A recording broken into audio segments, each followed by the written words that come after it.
Hello friends. So today we are going to go further in dry eyes. In yesterday's part I completed about the symptoms of dry eye and why you should consult a ophthalmologist.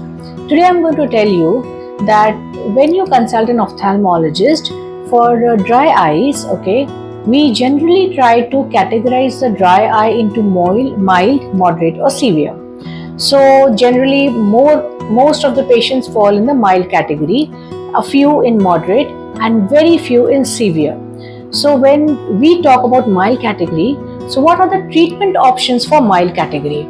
See, mild category means there is some watering, you have itchiness but not so regular. Sometimes you feel itching, you feel rubbing the eyes, and then it's like you are sitting on the system but you do this way and sometimes it is blurring. Okay, so next symptom what you can have in case of mild dry eye is slight redness but not much of a redness, and sometimes some foreign body sensation, some irritation.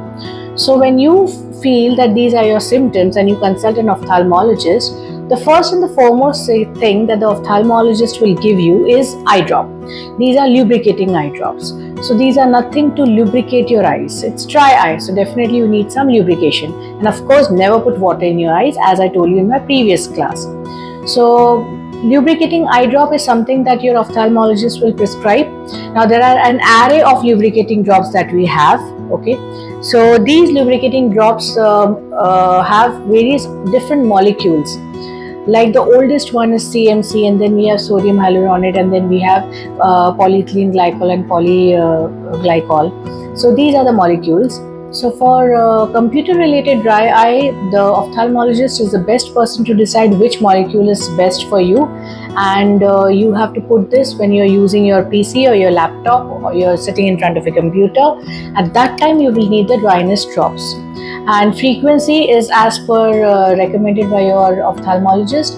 And along with the eye drops, generally I also prescribe gel type of material.